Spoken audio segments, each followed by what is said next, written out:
Tous, j'espère que vous allez bien. On est mercredi 8 juin, il est 13 heures et on fait le live de manière un petit peu décalée cette semaine. Voilà, que je la vois qui nous rejoint pour accueillir cette semaine Mylan Ripoche. Alors, coucou Céline. Alors, là, c'est Mylan qu'on essaye d'accepter. Hey, ça marche du premier coup. Et ça va. Salut. Alors, je fais mes petits réglages. Voilà. Bon, et bien, un grand merci d'avoir accepté mon invitation. Mylan, je ne vais pas me refaire prendre. Excuse-moi d'avoir écorché ton prénom. Non, mais j'ai l'habitude, c'est pour ça. Du coup, comme tu posais la question, voilà, je t'ai C'est donné la bien. bonne prononciation. T'as bien fait, t'as bien fait, t'as bien fait. Ouais, donc un grand merci d'avoir accueilli ma préparation, pas du tout, ma proposition Merci à toi. de parler d'Arma aujourd'hui. Donc, je vais faire un petit. On m'entend bien? J'ai l'impression que j'entends le petit bruit. Ouais, tu m'entends bien, toi? Oui, je t'entends. Ouais. Ok. Donc, pour les personnes qui n'ont jamais suivi ces lives, l'idée, c'est de parler dharma, puisque le dharma, c'est un thème qui est cher à mon cœur, mais qui n'est pas toujours facile à expliquer avec des mots. Parce que on a tous enfin, chaque mot a une résonance qui n'est pas la même pour tout le monde et que moi la signification qui m'intéresse particulièrement, c'est celle qui touche à ce qu'on a l'habitude d'appeler la mission de vie ou la mission d'âme. Et ce que j'ai pour habitude de dire, c'est que mission, c'est un terme qui est assez chargé. En tout cas pour moi, pendant longtemps, ça a été quelque chose où je me disais mais waouh, je suis qui moi pour avoir une mission, avec pour autant une espèce de conviction que j'étais pas là pour rien.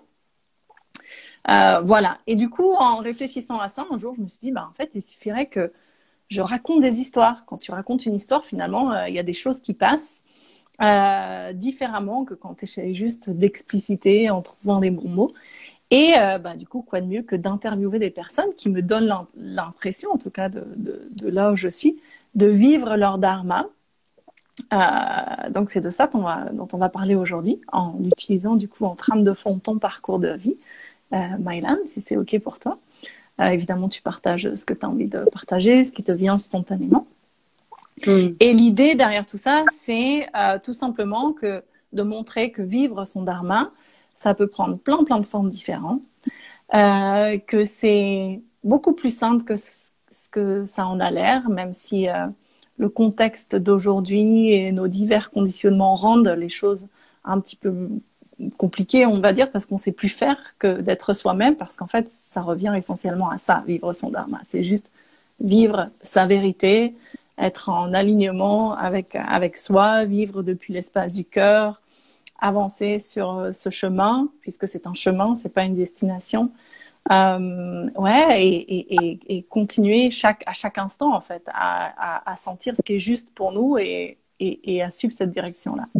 Voilà, on pourrait terminer l'interview ici.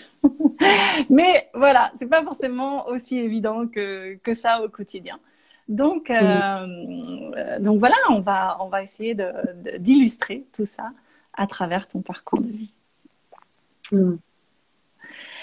Donc, eh bien, pour commencer, pour ceux qui ne te connaissent pas, est-ce que tu pourrais nous dire qui tu es, Mylan? Alors aujourd'hui, déjà ce que je fais aujourd'hui, Qui tu et es? puis après, Ouais, c'est rigolo ouais. parce que tu vois, on passe direct à ce que tu fais et c'est une réflexion que je fais systématiquement parce que bah oui, aujourd'hui, on se définit à travers ce qu'on fait et c'est complètement OK. Oui, parce que qui je suis, bah, enfin, voilà, il y a la réponse qui est rituelle, et puis après, voilà. Mais, euh, mais oui, je vais commencer. En tout cas, le plus simple pour moi, c'est de dire ce que je fais. Et puis après, qui je suis, bah, c'est aussi à travers ce que je fais que je montre aussi qui je suis Bien pour sûr. moi. Ce que je fais ne définit pas totalement et entièrement qui je suis, mais en tout cas, aujourd'hui, ce que je fais montre, en tout cas pour moi, je me sens alignée avec qui je suis. Et donc aujourd'hui, alors, je sens que je suis à un virage, alors qui a été amorcé il y a un an maintenant, un peu plus, un an et demi. Euh, mais, euh, mais voilà, donc pour faire simple, officiellement, aujourd'hui, je suis coach. en développement personnel et spirituel. Et je donne aussi des conférences. En tout cas, j'adore ça, même si ça fait un petit moment que j'en ai pas fait en présentiel, depuis avant la crise en fait. J'en ai pas refait en présentiel, mais j'aime beaucoup ça et je compte bien en faire plus souvent. Et puis voilà, le dernier virage que j'ai amorcé, c'est à travers la danse. La danse, notamment, je vais appeler un chat, hein, même si j'ai pas de titre, j'ai pas de certification, même si je suis en cours de formation. Mais pour faire simple, je suis aussi danse thérapeute. Mm. En tout cas, c'est ce que je fais, c'est ce que je vois, c'est les résultats que j'ai. Donc, je peux juste appeler ça de la danse thérapie, ce que je fais, puisque Mm. la manière dont j'aborde la danse, je peux dire, permet aux gens de guérir, en Mm. fait. Donc, donc voilà, et donc ça a été tout un chemin en fait pour en arriver là. Et je dis que ça a été un virage parce que moi, l'univers de la danse et notamment de la danse libre et consciente, c'est vraiment tout récent en fait. J'ai vraiment eu une porte qui s'est ouverte de manière, comme d'habitude, un peu le hasard, au hasard d'une rencontre pendant une formation qui n'avait rien à voir avec ça, où une personne en fait a lu en moi tout simplement et c'est elle qui m'a reconnectée à la danse, alors que j'étais pas du tout sur ce chemin-là, mais pas du tout, du tout, il y a encore 2 ans. Mm. Sauf que, justement, je crois que c'est vraiment mon dharma, hein, comme tu dis, en tout cas que moi, un peu comme toi, j'ai toujours senti depuis toute petite que j'avais quelque chose à apporter aux gens, en tout cas, en tout cas, j'avais ce désir profond depuis toute petite d'aider les gens à être plus heureux. Voilà, c'est ce que je disais. Mm. Je ne savais pas comment, mais je savais que j'étais là pour ça. Mm. Et en tout cas, que j'allais destiner ma vie à ça, c'était évident depuis petite. Mais alors, je pensais pas du tout à travers la danse, mais pas du tout. Même si mon premier amour, on va dire, comme beaucoup de petites filles, hein, c'était la danse. Mais j'en ai pas fait tant que ça, en fait. Donc voilà, je peux pas dire j'ai une carrière dans la danse, j'ai beaucoup dansé. Non, pas du tout. En fait, c'était mon premier rêve. Puis après que j'ai mis de côté. Puis après, je suis allée dans les arts martiaux, par contre, beaucoup. En fait, pendant plus de 10 ans, notamment avec le Kung Fu de Shaolin. Donc pour moi, il y avait à côté. Et en fait, avec le recul, je me rends compte que ce qui me plaisait dans le Kung Fu Shaolin, c'était le côté artistique, esthétique. Moi, c'était pas le combat qui m'intéressait, même si j'ai un côté, je suis une guerrière, hein. Mais par contre, j'aimais pas le combat. Le combat physique, ça m'intéressait pas, et puis en plus, j'étais nulle. Mais par contre, les Tao, ce qu'on appelle les Tao, donc les formes codifiées, les enchaînements codifiés qu'on faisait en Kung Fu. Je sais pas si vous avez déjà vu les moines Shaolin habillés en orange qui sautent partout avec les armes et tout. Moi, c'est ça que j'aimais parce que je trouvais ça trop, trop beau, en fait. Donc, je me suis dit, voilà, je vais faire ça. Donc, en Mm. fait, ça a été ma première danse, finalement, ça a été surtout pour moi à travers les arts martiaux où j'ai pu exprimer une certaine force, une certaine puissance parce que c'est ça, en fait, que j'aime exprimer à travers le mouvement. C'est cette puissance, cette énergie qui me traverse toutes les émotions aussi que parfois j'ai du mal à exprimer au quotidien parce que c'est pas autorisé entre guillemets. En tout cas, je m'autorise pas, en tout cas pas avec cette intensité-là.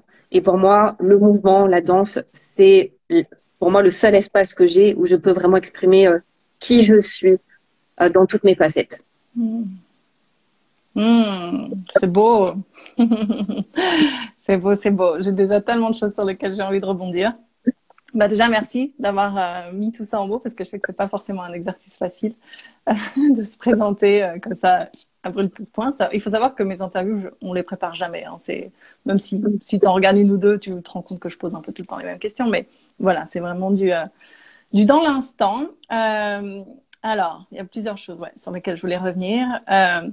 C'est très intéressant ce que tu as dit, que finalement, c'est aujourd'hui, tu te définir par ce que tu fais, finalement, c'est vraiment définir qui tu es. Et c'est là où je me dis, j'ai pas fait d'erreur parce qu'effectivement, quand on vit son dharma, on est aligné entre qui on est et ce qu'on fait. Donc, voilà, ça vient déjà donner un élément de réponse.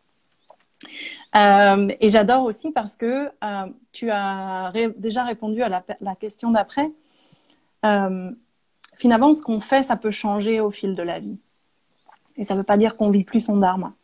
Parce qu'en fait, vivre son dharma, c'est aller toucher du doigt l'essence qui nous fait faire ce qu'on fait, en fait. Le pourquoi on fait ce qu'on fait. Et tu as répondu quand tu as dit, bah, depuis toute petite, tu souhaitais rendre les gens plus heureux, en fait. Sauf que ça peut prendre plein de formes différentes. Et finalement, quand tu te dédiais 100% à ta carrière de coach, c'était ça aussi. Ce qui t'anime, j'imagine, que les gens soient plus épanouis dans leur vie. Et aujourd'hui, ça passe par la danse. Mais c'est intéressant de voir que finalement, c'est l'énergie, en fait, qu'on met dans ce qu'on fait, quelque part, qui se rapproche vraiment de ce qu'est le dharma. Donc, merci déjà d'avoir répondu à ça. Et puis, une autre chose aussi que je trouve super intéressante, c'est d'oser dire, en fait, je suis danse thérapeute, même si j'ai pas validé toutes les certifications, etc. Parce que je trouve que on est vraiment en train de sortir de ce schéma où on se doit d'avoir fait un parcours universitaire ou d'avoir eu les formations X, Y and Z pour s'autoriser à se coller l'étiquette ou enfin se définir en tant que. Alors que, bah pour moi, en fait, avec cette compréhension justement qu'est le dharma, je me rends compte à quel point les expériences de vie sont tout autant formatrices, voire plus. Après, évidemment, les deux peuvent aller ensemble. Mais s'autoriser à comprendre que tout ce qu'on a traversé dans notre vie, déjà, nous donne la crédibilité nécessaire pour vivre son dharma et pour contribuer, en fait. Et pour, quand on a cet élan de vouloir aider les autres, réaliser à quel point nos expériences de vie sont tout à fait validantes, entre guillemets. Mais pour moi, c'est ce qui apporte le plus de légitimité et de crédibilité. Hein. C'est notre expérience, c'est ce qu'on incarne. Ouais, exactement. Du coup, est-ce qu'il y a quelque chose que tu voudrais rajouter à ça, dans le pourquoi tu fais ce que tu fais? Ou est-ce que juste ça, cette envie de rendre les gens plus heureux, ça vient vraiment répondre à ça? Ou alors, au final, oui, de manière un peu plus précise, ce que je vois, c'est que en tout cas, on va dire que je sais pas si c'est une expertise, mon talent, en tout cas ma facilité, ma zone de facilité, on va dire, c'est la liberté, aider les gens à être libres. Et donc, à travers finalement tous les outils d'accompagnement, dont la danse, en fait, que j'utilise, ce que je vois, c'est que systématiquement, les gens qui viennent à moi, c'est pour se sentir plus libres. Et parce que c'est la valeur la plus forte chez moi, donc j'imagine que c'est pour ça que j'attire aussi les gens qui sont en quête de liberté. Et donc moi, c'est surtout beaucoup un travail au niveau émotionnel, parce que on va dire, c'est ma porte vibratoire, ma porte énergétique principale. Et d'ailleurs, j'ai découvert avec mon Human Design récemment que moi, vraiment, mon véhicule, j'ai plus, il y a les termes, je m'en souviens plus spécifiques, mais en tout cas, moi, c'est vraiment l'émotion. Donc, c'est très naturel pour moi de communiquer mes émotions, mais aussi d'aider les gens à se libérer, à les aider à communiquer, à exprimer leurs émotions et aussi à se libérer émotionnellement. Donc, toutes les émotions qui sont bloquées, entravées, j'ai cette capacité, cette facilité à aider les gens à se libérer, en fait, de tout ce qui obstrue le corps. Et c'est pour ça que moi, dans mon propre cheminement, et c'est pour ça que je ne transmets de toute façon que ce que j'ai vécu par moi-même. Ce que je vois aujourd'hui, c'est que pour moi, le corps, c'est la voie la plus directe de la libération et donc de la liberté intérieure. Et donc, c'est vers ça que j'amène. Et ce que je vois, c'est que souvent, ce qui entrave notre liberté intérieure, souvent, c'est engrammé dans notre corps et c'est surtout émotionnel. Donc, du coup, c'est vraiment ça que je fais, c'est aider les gens à se libérer émotionnellement par la voie du corps, entre autres. Ouais, tellement important aujourd'hui où on s'autorise tellement pas à exprimer nos émotions la plupart du temps et on se rend pas compte effectivement de l'impact que ça a. J'imagine que, je pense que j'en ai déjà parlé dans une interview, mais je vais le redire parce que ça m'a vraiment marqué. Est-ce que tu connais le docteur Tal Schaller? Oui, ouais. De loin. De loin, voilà. Mais moi aussi, je le connais pas bien, mais j'ai vu certaines de ses vidéos et une qui m'a marqué tout particulièrement, où il parlait du fait que, je le retranscris dans mes mots, mais que les fous, et je mets des gros guillemets, mais donc les personnes qui n'ont pas de filtre, en fait, que ce soit au niveau de la parole, au niveau des gestes, justement, au niveau de... eh ben, développent beaucoup moins de cancer, en fait, que les personnes, quote unquote, normales, parce que justement, il y a du mouvement dans le corps, ça circule, en fait, au niveau des émotions, au niveau. Et je me suis dit, waouh, ce serait tellement important qu'on apprenne tous à faire ça, en fait, de laisser sortir et exprimer ses émotions, et notamment par le corps, parce qu'effectivement, tout ce qui ne s'exprime s'imprime à l'intérieur. Donc, ben, génial, et merci à toi de faire ce travail-là, et j'espère que on sera de plus en plus nombreux à faire ça. Moi, quelque part, c'est un petit peu ça aussi à travers le yoga. Mais c'est beau comme mission.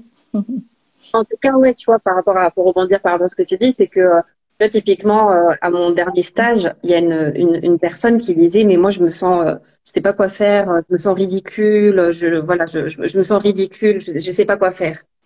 Et je lui ai dit, écoute, je vais te donner un conseil peut-être qui est contre-intuitif pour la plupart des gens, mais c'est autorise-toi à être ridicule. En fait, ce qui va te libérer, c'est pas comment tu peux éviter d'être ridicule. Ce qui va te libérer, c'est de t'autoriser à être ridicule. Autorise-toi à la folie. C'est un espace pour. Autorise-toi à faire n'importe quoi. Et on est tous ensemble pour ça, en fait, moi, ce que j'aime bien dire, et c'est souvent les thèmes de mes conférences, c'est apprendre à être complet plutôt que parfait. Donc, arrête de vouloir avoir une image lisse de toi en disant, bah non, j'ai peur d'être ridicule, il faut que ce soit joli, il faut que ce soit propre, bien carré, bien lisse. Et en fait, bah, ça l'a débloqué parce que comme je lui ai donné l'autorisation d'être ridicule, finalement, elle a osé faire des mouvements, des gestes qu'elle aurait jamais osé avant. Et puis, du coup, enfin, je veux dire, c'était absolument pas ridicule ce qu'elle faisait, mais juste cette autorisation intérieure, ben, elle a pu continuer le stage en étant complètement libre finalement, et ça l'a mais libérée en fait parce que ben, elle s'est rendue compte que personne ne l'a jugée, et que c'était libérateur de s'autoriser, mais aussi enfin, toutes nos facettes en fait. Ouais. Et donc, et ça, je le dis souvent et j'invite, surtout voilà, dans les stages, c'est autorisez-vous à être ridicule. Et comme les personnes qui manquent de confiance en elles ou qui sont timides, c'est au lieu de cacher ta timidité, assume-le. En fait, c'est assumer qui on est à cet instant. Et donc là, moi par exemple, là j'ai des plaques rouges. À chaque fois que je parle, j'ai des plaques rouges. Et ben, c'est oui, je me sens, même si j'ai l'habitude de parler, je suis toujours vulnérable en fait. Je me sens toujours vulnérable quand je parle parce que je suis à nu d'une certaine manière. Et c'est ok. Voilà, j'ai des plaques rouges, Donc plutôt que de parler comme ça, ce que j'aurais fait avant. Et ben là, je dis voilà, j'ai des plaques rouges. Et ben oui, ça veut dire que oui, qu'il y a un certain inconfort et que c'est même quand c'est notre métier, ben ça reste pas évident de parler en public avec une personne qu'on connaît pas, avec un public qu'on connaît pas, et même avec un public qu'on connaît, il y a toujours, en tout cas pour moi, toujours un peu de stress. Ouais. Et Ouais. j'arrête de cacher. Merci de partager ça, cette vulnérabilité. Parce qu'effectivement, c'est tout l'ambivalence en fait de ce thème du dharma. C'est à la fois très simple et en même temps, très souvent, c'est aller au-delà de l'inconfort aussi. Et puis on va y revenir, mais c'est souvent passé par des épreuves qui sont super inconfortables sur le moment, mais qui nous révèlent en fait, qui viennent ouais, nous montrer euh, j'allais dire nos forces et nos faiblesses et en fait l'un ne va pas sans l'autre, nos faiblesses sont souvent nos forces et pour revenir sur ce thème s'autoriser, merci parce que je trouve qu'il cadre super bien au thème du dharma puisque pour moi le dharma c'est aussi et avant tout s'autoriser à être pleinement soi-même. Et donc, être pleinement soi-même quand on se sent ridicule, quand on se sent vulnérable, quand on se sent intimidé, et aussi quand on se sent bien. Enfin, c'est juste, voilà, s'accueillir pleinement et s'autoriser à être pleinement au-delà des cases, en fait, des boîtes dans lesquelles on nous met depuis qu'on est tout petit. Donc, c'est un vrai travail, hein. c'est pour ça que en même temps, c'est notre nature profonde et naturelle, et en même temps, ben, on est tellement conditionné à l'inverse depuis qu'on est tout petit, et puis surtout depuis des générations que ça l'est plus en fait naturel. Donc, ben, merci de rappeler ça que ouais, on peut avancer sur son dharma et ressentir encore de la vulnérabilité. Et c'est une ancienne extrême timide qui vous parle aussi, donc je vois tout à fait de quoi tu parles. Du coup, j'imagine que ben justement, qui tu es aujourd'hui, ce que tu fais aujourd'hui, ça n'a pas toujours été ce que tu as fait, et que ben, pour en arriver là où tu en es, tu es sans doute passé par peut-être des épreuves ou un parcours de vie ou des choses pas toujours confortables, justement, pour revenir à cette thématique que j'abordais à l'instant, du fait que les obstacles que la vie nous présente, moi j'aime beaucoup les voir comme ben ouais, une opportunité de se révéler de nous révéler à nous-mêmes, de se révéler à soi-même. Parce que ben, quand tout va bien et que tout roule, ben voilà, on n'a pas besoin d'aller puiser au plus profond de nous pour aller chercher des ressources. Et donc, au lieu de se victimiser, de se dire oh, pourquoi moi, et même si évidemment, ben, sur le moment, on a tous le droit hein, de se poser ce genre de questions, mais avec le recul, est-ce que tu saurais dire aujourd'hui qu'il y a des expériences de vie, des épreuves, des obstacles qui se sont révélés être ben, particulièrement impactants et qui font qui tu es aujourd'hui et ce que tu fais aujourd'hui? Oui, sûrement plein. Bah, le point de départ, comme je disais, c'est que pourquoi je sentais aussi depuis toute petite que je voulais aider les autres à être plus heureuse, et bah forcément parce que je voyais le malheur autour de moi. Et donc du coup j'ai voilà en tout cas de ma fenêtre d'enfant, je voyais beaucoup de souffrance. Je comprenais pas pourquoi tant de violence, pourquoi tant de souffrance, pourquoi je comprenais pas le sens de la vie en fait, et je me disais franchement si la vie c'est ça, bah, à quoi bon quoi, enfin je vois pas l'intérêt. Et puis surtout je voyais des adultes autour de moi, et bah forcément je parle de mes parents. Franchement ça me faisait pas rêver quoi, et je me suis dit mais si être adulte c'est ça, je vois vraiment pas l'intérêt si la vie c'est avoir de brefs moments de bonheur et des longs moments de souffrance. Enfin, voilà, en tout cas, avoir cette sensation que ces moments de bonheur vont pas durer, et d'avoir un peu toujours cette boule au ventre de qu'est-ce qui m'attend au tournant. Et j'ai un peu grandi avec ça, à chaque fois qu'il se passait quelque chose d'agréable, je me disais ça va pas durer, et à quel moment je vais pas le voir venir, à quel moment ça va briller en fait. Et donc du coup, voilà, je me suis dit, ouais, si la vie c'est ça, je vois pas trop l'intérêt. Et en même temps, il y avait toujours quand même une petite part de moi, heureusement, qui me disait, non, la vie c'est pas ce que tu vois, c'est bien plus que ça, et cherche des réponses et tu trouveras. Euh, j'ai euh, j'ai cherché des réponses comme je pouvais, hein. J'étais enfant, ado, voilà, sauf que j'avais personne autour de moi à qui en parler. Je me sentais moi toujours en décalage avec les gens de mon âge. Donc j'étais pas marginale, c'est-à-dire qu'il y a quand même, je voyais bien, j'ai jamais été mise de côté dans la classe. Moi j'ai toujours été très sociable, très souriante, donc en face à tout allait bien, voilà. Enfin, j'étais bien intégrée, j'avais des copines, voilà. Mais par contre, au fond de moi, j'avais pas les mêmes envies que les enfants de mon âge, j'avais pas les mêmes, ouais, pas les mêmes centres d'intérêt, enfin, un peu, c'est quoi mon problème, quoi. Et puis, donc, j'ai commencé à chercher des réponses. Je me souviens, le premier livre que j'ai lu, je crois que j'avais 12 ans, je sais même pas où, je crois que je l'ai trouvé dans une librairie, je sais pas comment je suis tombée dessus, sur les anges. Donc, c'était mon premier livre spirituel. Et donc, j'avais trouvé mon ange qui correspondait à ma date de naissance, et je commençais à réciter les prières pour l'invoquer et tout, parce que j'avais vraiment besoin de croire en quelque chose d'invisible, de plus grand, parce que j'ai besoin de ça pour tenir, en fait, pour y croire. Et et je sentais pas sa présence. Alors je le faisais parce que j'avais tellement besoin de croire qu'il y avait quelque chose qui me soutenait. Et en même temps, je dis ça. Et en même temps, quand même, depuis toute petite, sans avoir de la conscience dessus, mais j'ai toujours senti que j'étais guidée, que j'étais aidée. Mais sans dire, je suis guidée, je suis aidée, j'ai un ange gardien. Mais il y avait comme un truc comme une certitude qu'il pouvait rien m'arriver de grave parce que je sais pas quoi.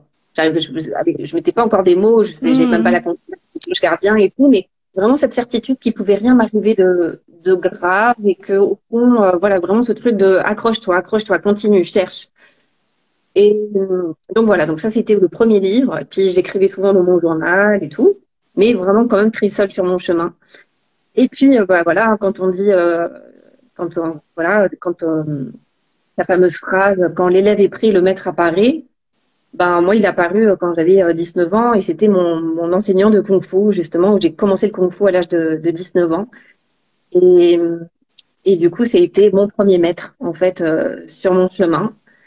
Et je m'en souviens, le premier cours, il fait le tour de chacun d'entre nous, puis il nous dit, voilà, en un mot, vous allez me dire pourquoi vous êtes inscrit à ces cours. Et moi, le premier mot que je dis, c'est quête. Et là, je me dis, pourquoi j'ai dit ça? J'ai aucune idée de ce que j'étais en train de dire.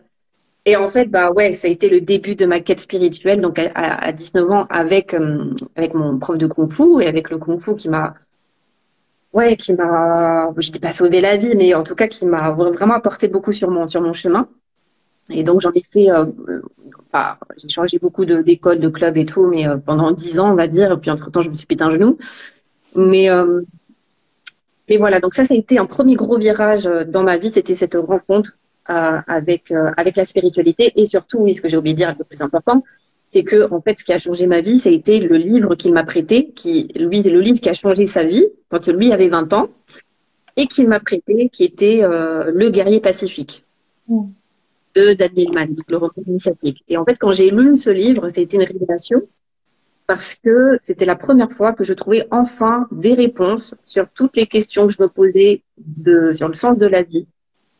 Et qui, dans ce livre, tout me parlait. En fait, c'est comme si c'était, mais je le savais, tout ça, en tout cas, c'est comme si je le pressentais, mais enfin, j'ai des mots sur ce que je ressentais depuis toujours et enfin, j'ai mon guide de survie sur comment être heureuse indépendamment des circonstances extérieures. Parce qu'en fait, c'est ça que ce livre m'a appris, c'est comment être heureux sans raison, pour citer, c'est-à-dire sans raison extérieure.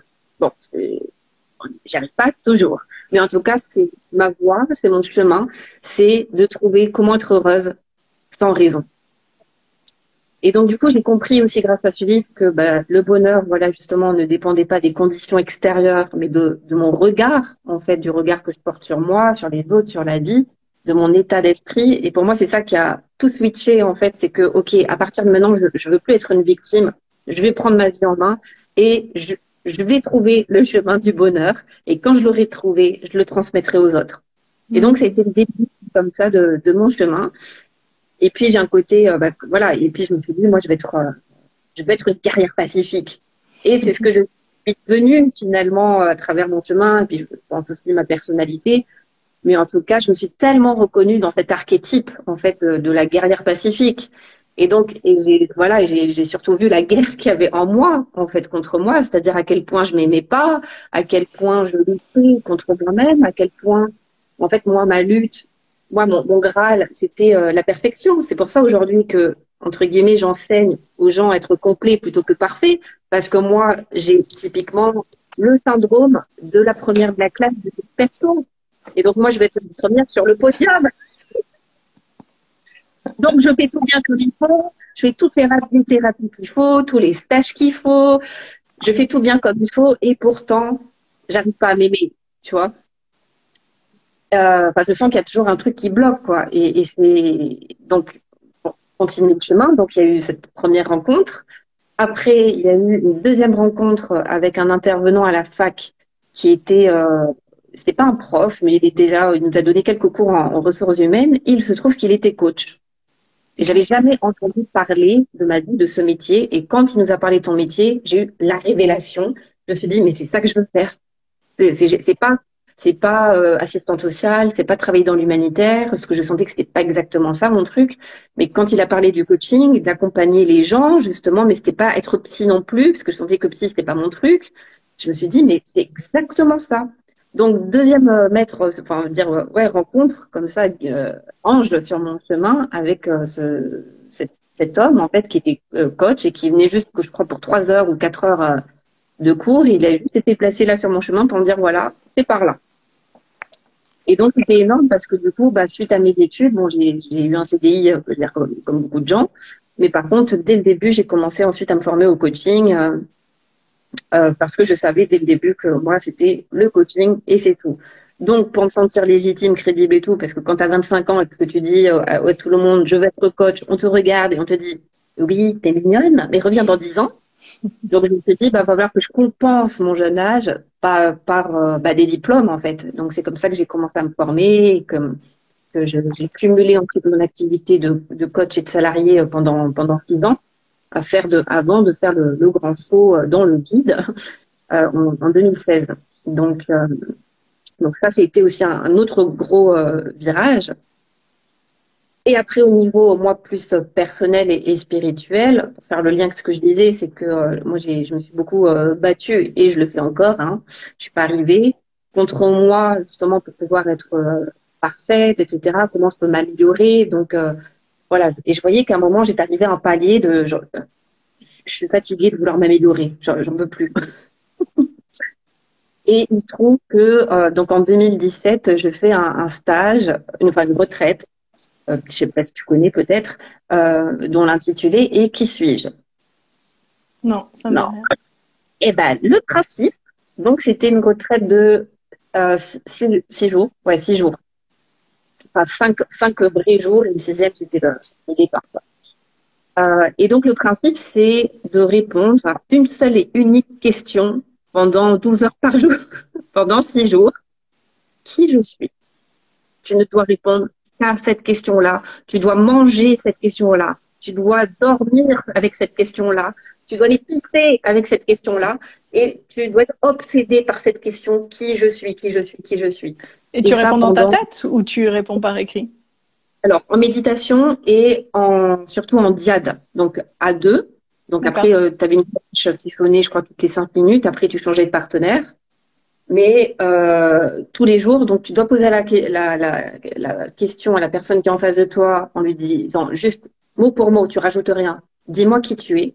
Il te répond pendant X temps. La cloche sonne, il te pose la question et tu dois répondre. Donc premier jour, voilà. Et donc au bout d'un moment, quand tu as fait le tour des banalités et des réponses mentales, tu es obligé de descendre. Tu es obligé de descendre, de descendre, de descendre. C'est pour ça que tout à l'heure, tu me disais, dis-moi qui tu es. J'ai fait une retraite sur le thème. Tu te dis, oh non. Et c'est là où c'était un énorme déclic dans ma vie. C'est là où j'ai eu il s'est passé plusieurs choses très très fortes, mais une des premières prises de conscience que j'ai eues pendant cette retraite, justement, c'était que j'ai pris conscience de ma dualité intérieure. Parce qu'à un moment, pendant une méditation, j'ai vraiment senti que j'avais un amour inconditionnel en moi. Et vraiment et d'ailleurs, je l'avais dit à mon partenaire en face, et je lui avais dit, mais je sens que je suis un distributeur automatique d'amour. Et je sens que j'ai vraiment Mère Teresa, l'énergie de Mère Teresa en moi, quoi. Et donc, du coup, ouais, je me suis dit, ouais, c'est valorisant, c'est cool, je sens que je suis amour, quoi. Et 15 minutes plus tard, pareil, on est toujours en exercice et tout. Et là, j'ai des images d'animaux maltraités. Pourquoi je vois ça? Et je continue à dérouler le truc. Et là, je me vois tuer de mes propres mains les bourreaux de ces animaux. Et là, je sens ma puissance meurtrière. Et là, je fais, oula, et qu'est-ce qui se passe? Parce qu'il y a 10 minutes, je me la jouais Mère Teresa. Et là, je sens que j'ai vraiment, et ça a été mes mots, je sens que j'ai la force meurtrière d'Hitler en moi. Mais alors, qui je suis? Je suis Mère Teresa ou je suis Hitler? Et je reste avec cette prise prise de conscience, au questionnement de mais qui je suis. Mais en fait, je me la raconte. Peut-être qu'en fait, depuis le début, je suis une grosse pourriture parce que je me la raconte. Voilà, je suis amour, généreuse, bien. Mais en fait, en fait, j'ai juste envie je suis juste une meurtrière. Hein. Et donc, je reste avec ça et je continue. Voilà, la journée se déroule. Et puis, à un moment aussi, je contacte une de mes peurs les plus. Je change un peu, mais je vais faire le lien après. Une de mes peurs les plus profondes, c'est que ma peur la plus profonde et mon besoin surtout le plus profond. Donc, ma peur la plus profonde, c'est ma peur du regard des autres. Hein. Je pense que ça va parler à quelques-uns.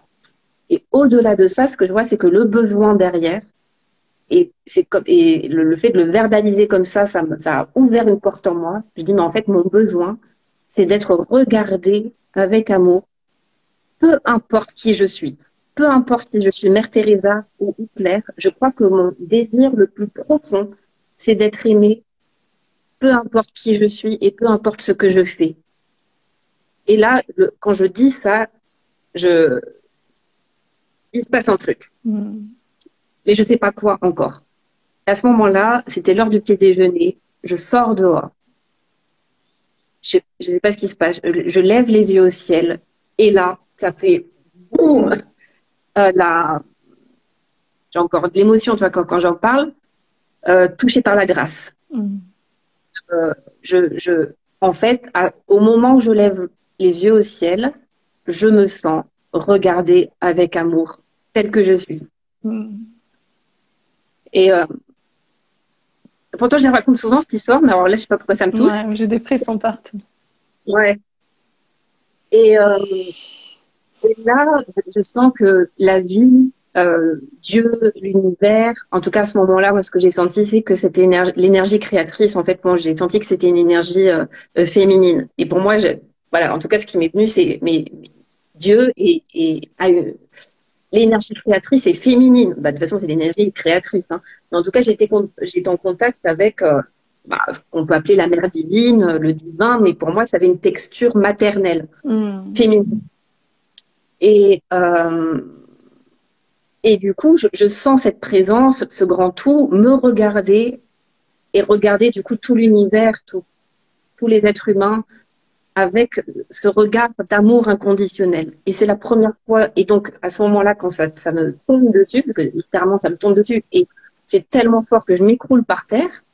Et en fait, c'est un éveil. Et donc, j'ai ce truc ce truc, c'est comme si tu cherchais tes lunettes depuis toute ta vie, elles étaient sur ton nez. Et en fait, c'est tellement ridicule, c'est tellement évident. Et voilà, c'est tellement risible que j'éclate de rire et que je pleure en même temps pendant peut-être 3/4 d'heure, 1 heure, où vraiment je sombre là dans la folie totale. Et je pleure, je rigole, mais parce que je me dis, mais putain! Mais c'est bien sûr! Mais oui, ce que je cherche depuis toujours, c'est devant mon nez. C'est devant mon nez, cet amour, tous ces stages, ces thérapies, ces vidéos, ces livres que je lis pour avoir le mode d'emploi de comment on fait pour s'aimer. C'était là, c'est partout en fait. Ouais. Et du coup, voilà, c'est ça qui me fait exploser en vol. Littéralement, j'explose de l'intérieur, j'explose d'amour parce que je me rends compte que j'ai tellement lutté en fait contre moi-même. Alors qu'en fait, c'était là qu'en fait, j'ai rien à faire, nous n'avons rien à faire pour être aimés. Nous le sommes déjà. Donc, on n'a rien à prouver. À la fin de la vie, il n'y aura pas quelqu'un qui va nous donner une bonne image, un bon point, en disant, t'as été sage, tu vas au paradis, t'étais pas sage, tu vas en enfer. Ça, c'est un concept humain. Et ça, et là, ce que je dis, voilà, j'ai pas lu la Bible, j'ai rien lu. C'est mon expérience, je l'ai vécu, je l'ai ressenti dans ma chair, que la vie ne nous demande rien. Après, oui, au niveau de la dualité, il y a le principe de cause à effet, donc le principe de cause à effet. Donc, tu fais du mal, bah, tu rigoles du mal, et voilà. Mais à la fin, je veux dire, la vie, elle ne nous juge pas, en fait. On ne nous demande rien, en fait, au niveau absolu, au niveau ultime, sur le plan divin. Et donc, du coup, ça, c'était une grande réconciliation avec moi-même. Parce que voilà, j'ai vraiment pris conscience de qu'est-ce que ça voulait dire vraiment qu'est-ce que c'était que l'amour inconditionnel? Et l'amour inconditionnel ne te demande rien. Et moi, moi, je pensais que je pourrais m'aimer inconditionnellement que quand je serai parfaite. Donc, c'était conditionné. Mais Ouais. du coup, c'était très mental, en fait. Et là, j'ai vraiment vu, mais en fait, c'est tellement simple. Et c'est souvent les bouddhistes te disent ça, mais l'éveil, c'est tellement simple qu'on peut pas y croire. Donc, nous, on va toujours chercher des réponses, des trucs compliqués, le dernier truc à la mode pour savoir comment je le fais et tout. Alors qu'en fait, c'est vrai que des fois, c'est énervant cette réponse, mais tu n'as rien à faire. Mais le pire, c'est que c'est vrai, en plus. Mais là, je vous en parle. Mais je l'oublie encore. Je l'oublie. Je repars encore dans mes trucs, dans mes thérapies, mes accompagnements pour retrouver la réponse. Parce que nous, je l'ai vécu une fois, donc je connais le chemin. Mais après, ben, je reviens dans mon humanité et j'oublie à nouveau. Et donc, c'est toujours cet aller-retour aujourd'hui que je fais entre, oui, je me rappelle, et parce que je l'ai déjà vécu, bon, plusieurs fois maintenant, hein, parce que j'ai eu d'autres expériences après, mais en tout cas, c'était la plus forte, où, ouais, c'était ouais, cet éveil à l'amour inconditionnel, en fait. Mhm. Et donc voilà. Tout ça pour ça, en fait. Ouais, ben merci, merci d'avoir partagé tout ça. D'autant qu'il y a quelque chose de très universel, je trouve, dans ce que tu partages. Je pense que quelque part, on vit tous ça à notre échelle, à notre façon, mais euh, on est tous duels. La vie est duel, en fait. Donc, de devoir, voilà, faire avec nos ombres et nos lumières. Et ouais, et cette quête finalement d'amour inconditionnel, c'est quelque chose de fondamentalement humain et c'est magnifique, cette expérience que tu as eu la chance de vivre et de pouvoir, du coup, inspirer déjà juste en racontant ton histoire et puis ensuite tout ce qu'elle a insufflé en toi pour la suite, en fait. Euh, je voulais revenir aussi tu as parlé de personnes qui t'ont inspiré, tu as parlé de livres, tu as parlé de retraite. Juste pour rappeler que, et pour faire une petite un lien avec la question d'après qui touche aux synchronicités, que pour moi, vraiment, la vie communique sans arrêt avec nous, en fait. Et quand on se met dans l'action, ben, la vie répond. Et que c'est vraiment une danse, finalement, la vie. En tout cas, moi, c'est souvent comme ça que je l'exprime, d'action et ensuite de lâcher prise pour attendre de voir comment ça va répondre. Et puis, ben, souvent, c'est ça, c'est un livre qui se présente à nous, une personne, une phrase. Ça peut être une chanson qui passe, ça peut être voilà une retraite qui se présente et puis il se passe des choses incroyables. Euh, Est-ce que donc pour dire aux personnes qui nous écoutent, ben, soyez à l'écoute de tout ça et qu'effectivement on peut avoir des moments de prise de conscience très forts à travers une conversation, une phrase lue dans un livre, comme tu parlais du guerrier pacifique qui vient te dire ah ben voilà en fait, voilà en mots ce que je sentais mais que j'arrivais pas à exprimer. Et ça me parle beaucoup parce que moi, j'ai beaucoup ça aussi, de rarement réussir à mettre en mots. Et je pense que c'est pour ça que je faisais ces interviews, de mettre en mots vraiment le fond de ma pensée parce que voilà, c'est pas quelque chose qui m'est évident. Et du coup, ben, pour faire le lien avec les synchronicités, et donc là, on voit bien avec tout ce que tu as raconté que oui, vivre son dharma et puis se rapprocher finalement de plus en plus de nous-mêmes et là de toi-même, ben, ça passe par souvent, c'est pas le cas pour tout le monde, mais quand même assez souvent, par voilà des moments de questionnement, des épreuves à traverser et je trouve que de se dire que ben, c'est la vie finalement qui nous façonne en fait pour pouvoir continuer à avancer sur ce chemin de vérité ou de justesse ou d'accomplissement. C'était quoi une fois? Ouais, le chemin d'accomplissement. J'avais trouvé ça joli aussi pour parler du dharma. Ben voilà, on a besoin d'expérimenter certaines choses et voilà. Et oui, et une dernière chose aussi par rapport à la notion d'archétype.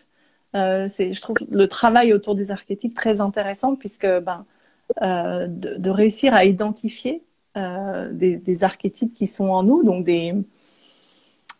quoi, ça peut être, on peut appeler ça des rôles ou des figures, et de réaliser qu'on a certaines figures. Moi, par exemple, c'est la guerrière me parle, mais ce côté maternant, tu vois. En anglais, on parle de nurture.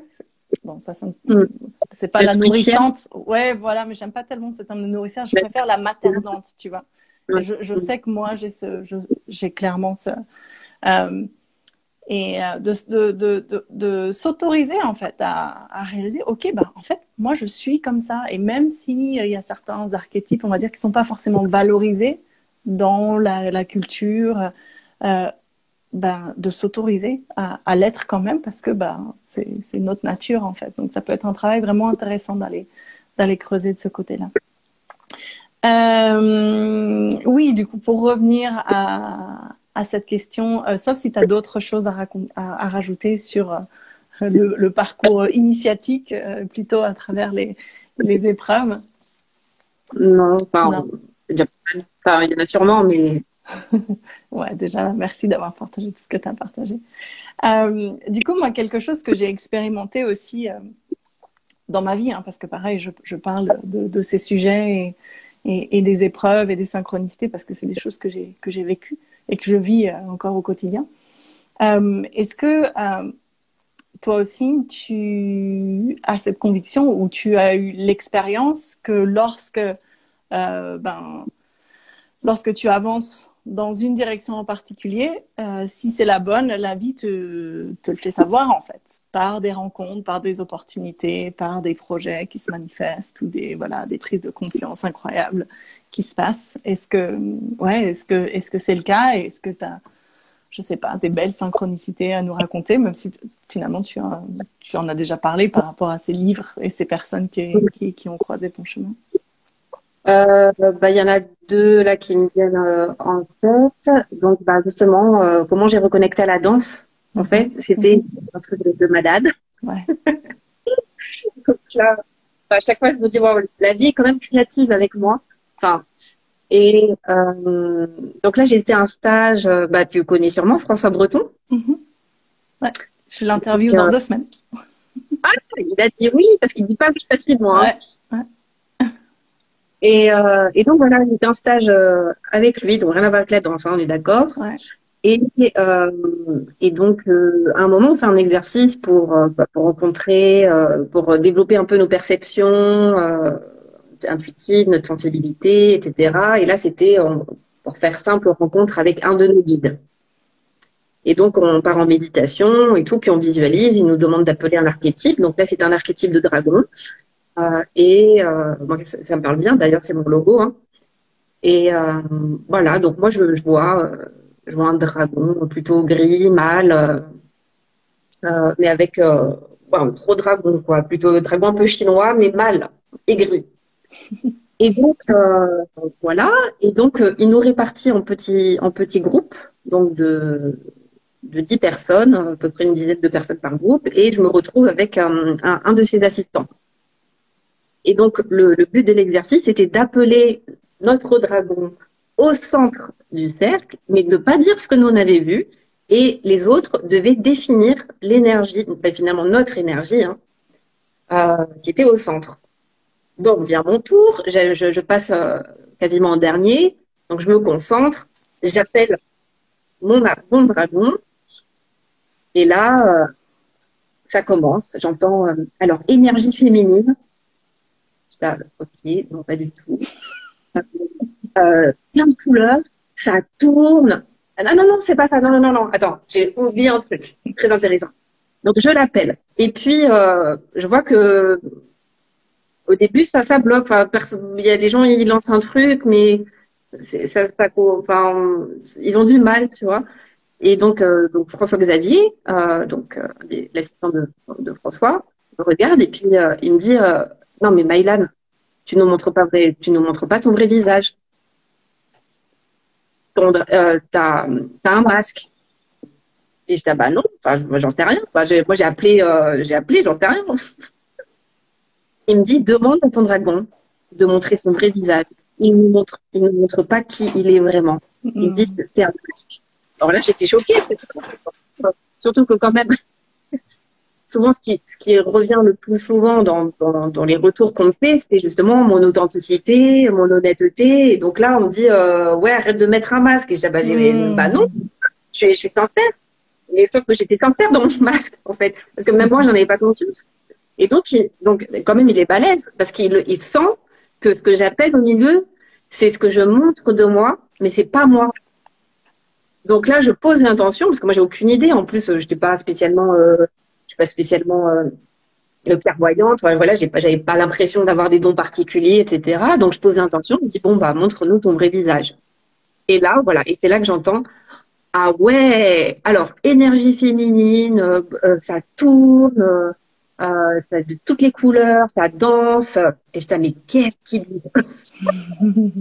Alors là, je les arrête, je fais, ah non, mais pas du tout, hein. C'est un mâle, il est gris.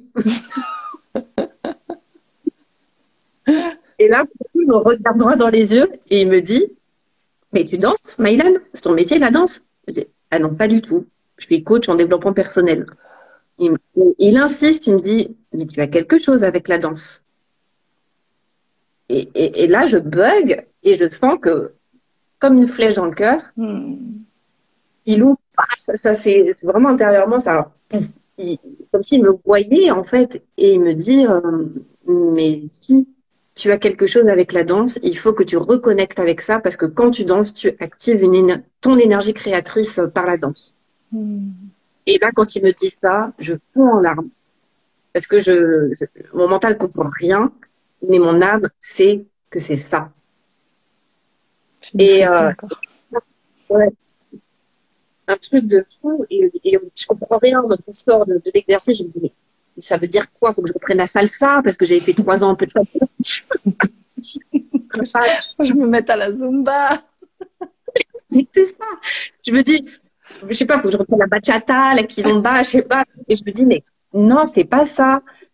Et du coup, je me dis, ok, la danse, la danse. Alors, je rentre à Marseille, alors je tape, je cherche, tu vois, donc je tape danse Marseille. Je me dis, je sais pas, peut-être danse contemporaine, danse contemporaine. Et puis, je tombe sur des sites où je vois, excusez-moi, hein, mais des nanas de 17, 18 ans et tout, avec le spectacle de fin d'année. Et je me dis, mais qu'est-ce que je vais aller faire? Et je me dis, en fait, non, mais je veux dire, j'ai pas ça, en fait, c'est pas ça. Et je cherche, mais je trouve pas. Je me dis, bon, bah, franchement, ouais, je vais peut-être retourner au cours de salsa. Voilà. Mais je trouve pas de club, il y a rien qui m'attire. Et je retourne donc deuxième module 1 mois plus tard, en stage, avec François. Et là, je fais la queue pour manger. Et il y a un livre posé sur une étagère. La danse de l'être de Fabienne Courmont. Et là, vraiment, je comprends, je sens qu'il y a tous mes guides en mode gyrophare qui me disent c'est par là. Et là, je feuillette le livre et là, je me dis, waouh, c'est quoi ce truc? Et j'avais jamais entendu parler de la danse libre, la danse consciente de ma vie. C'est comme si, tu vois, il y avait un univers parallèle qui existait, mais auquel j'étais complètement étrangère. Je savais même pas que ça existait. Je connaissais même pas le terme ecstatic dance, la danse des 5 rythmes. Peut-être que j'en ai entendu parler, mais c'est rentré là, c'est sorti là. Ça m'a jamais attiré. Enfin, voilà, quoi. Et là, je tombe sur le livre de Fabienne qui explique son approche, justement, de la danse de l'être. Et je me dis, mais alors cette femme, elle a inventé une méthode que j'aurais voulu inventer. Enfin, et puis en plus, donc elle s'inspire des danses sacrées, de la spiritualité, mais aussi du théâtre no japonais, du buto de la nature, enfin de plein de choses, de la méditation, etc. Et elle a tout réuni dans cette voie, donc la danse de l'être, donc pour aider révéler son être par la danse, en fait. Et donc, je la contacte et je lui dis, il faut que je me forme avec elle, c'est pas possible. Et donc, là, en tout cas, je comprends qu'en fait, voilà, c'est pas du tout la salsa de la kizomba que je dois reprendre, même si j'adore ça. Mais c'est bien plus, excusez-moi, mais bien plus profond que ça. Et donc, je la contacte et au début, il n'y avait pas du tout de place pour le groupe de formation qui démarrait 3 mois plus tard. C'était overbooké. Sauf que quand je veux un truc, je le veux vraiment. Donc, d'où la guerrière, l'archétype de la guerrière. Donc, trop lourde, mais je sais m'arrêter juste avant d'être trop lourde. Donc, j'ai insisté pour vraiment lui dire que c'est très, très, très, très important pour moi d'être dans le groupe qui va commencer là. Je peux pas attendre. Maintenant que j'ai trouvé ma voie, je peux plus attendre. Je peux pas attendre 6 mois. C'est now. Et, euh, et du coup, bon, bah, voilà, ça a payé puisque j'ai eu ma place, en fait. Alors que, donc, j'ai quand même court-circuité 15 personnes devant moi, bah, et, et j'ai eu ma place donc dans cette formation qui dure entre 2 et 3 ans. Donc là, je termine la 2e année. Et donc voilà, donc je m'inspire à la fois aussi de ce qu'elle fait, mais tout en faisant les choses à ma sauce. C'est-à-dire que elle, ce qu'elle propose, c'est vraiment une formation longue, mais des gens plutôt qui veulent ensuite transmettre la danse, devenir praticienne en danse de lettres. Moi, c'est pas ce que je fais en fait. Donc du coup, moi finalement, j'ai utilisé cette formation pour me transformer moi, et c'est ma propre transformation intérieure ensuite que je transmets à travers mes accompagnements, et j'inclus de la danse dedans. Mais et donc moi du coup j'ai appris mon approche la danse intérieure. Voilà, comme je disais au début, je travaille beaucoup mon niveau émotionnel et thérapeutique en fait. Et puis donc voilà une belle synchronicité. Magnifique, magnifique. Ouais, ouais. Et puis j'adore en fait toutes les étapes en fait et de la danse pendant l'exercice où tu sens qu'il y a un truc qui s'ouvre, tu le sens dans le corps, et ça moi c'est quelque chose aussi vraiment que j'ai appris à expérimenter avec le yoga, qu'il y a des trucs, mon corps qui part vers l'avant, ou au contraire qui se rétracte, alors que au niveau intellectuel, tout semble bien, tu vois, mais va par là, et puis je sens mon corps qui fait non. Et ben, un peu ce que tu as senti. Donc, tu as cette ouverture quand on te parle de danse, et puis tu tapes les écoles de danse, et tu es là, non, c'est pas ça, c'est pas ça.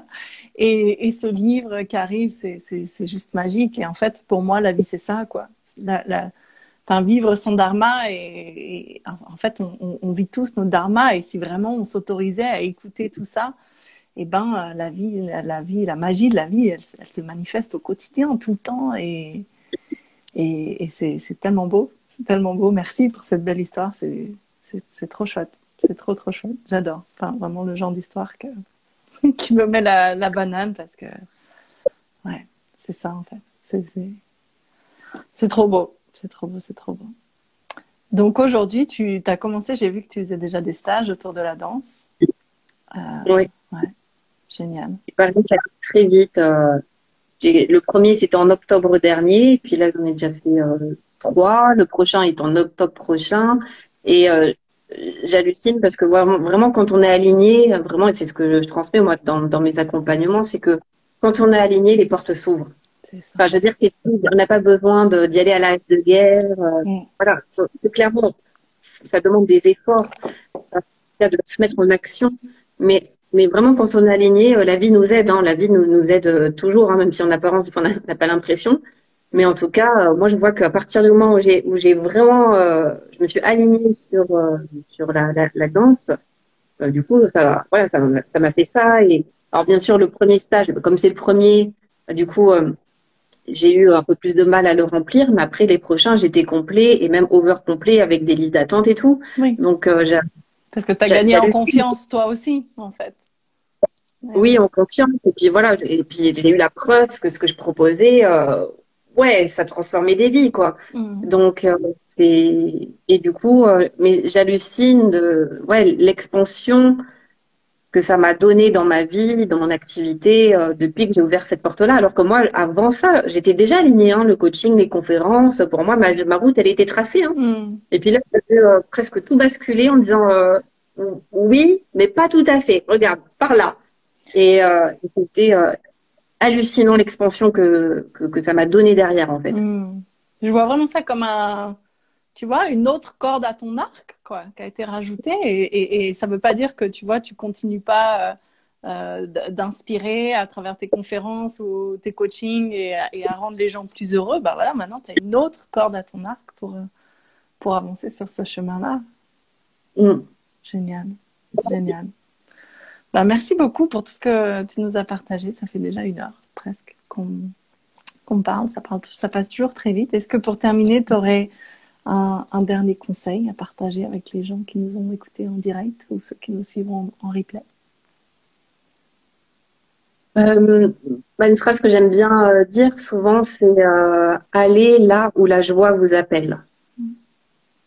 Parce que pour moi, c'est voilà, quand on est un peu perdu ou justement quand c'est peut-être pour certaines personnes la mission de vie, voilà, est moins évidente, le chemin est moins évident, bah, la première question c'est où c'est que ça fait le plus de joie en moi en fait et d'écouter sa joie.